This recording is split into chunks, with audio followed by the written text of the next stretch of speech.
Hi everyone. Good morning to everyone. இது good morning Kannamma சேனலுக்காக Indumathi Marudhu Pandian.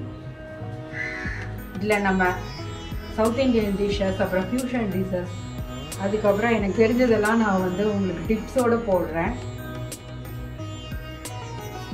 உங்களுக்கு பிடிச்சிருந்ததுன்னா இந்த சேனலை சப்ஸ்கிரைப் பண்ணுங்கள், மறக்காமல் ஷேர் பண்ணுங்கள், உங்களோட கமெண்ட்ஸ் எல்லாம் பாஸ் பண்ணுங்கள். அது என்னோட இம்ப்ரூவ்மெண்ட்டுக்கு உதவும்.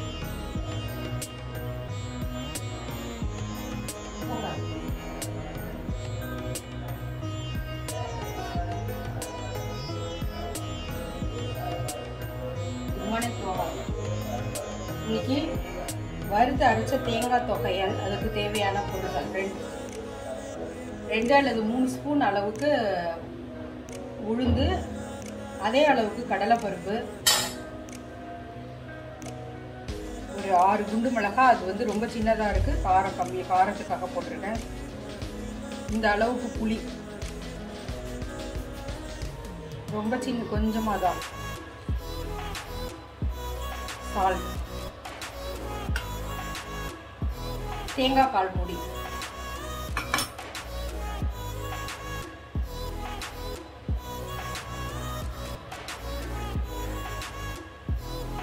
எண்ணெய் காஞ்சோடனே இதில் கடலைப்பருப்பு,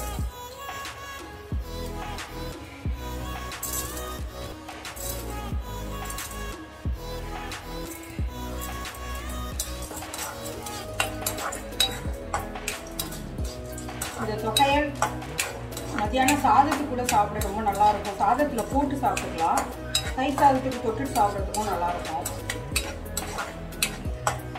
என்னைக்காவது நமக்கு சமைக்கிறதுக்கு சில நாளைக்கு பிடிக்காதப்போ நம்ம ரசத்துக்கு தொட்டுக்கிறதுக்கு அல்லது சாதத்தில் போட்டு பிசைஞ்சு அப்படியே தொட்டுட்டு சாப்பிடலாம், தயிர் சாதத்துக்கு தொட்டுட்டு சாப்பிடலாம்.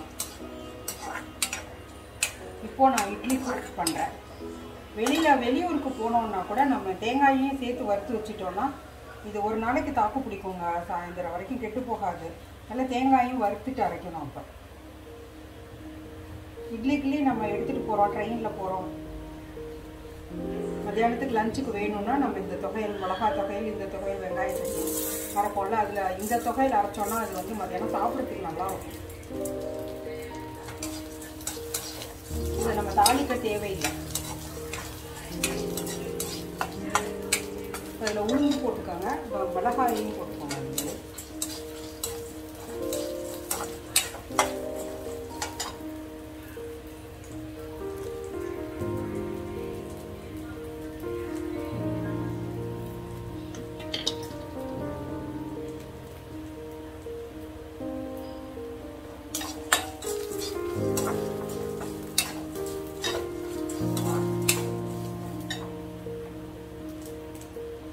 ரொம்ப சிம்பிளான ஒரு தொகையல், பட் ரொம்ப நல்லாயிருக்கும்.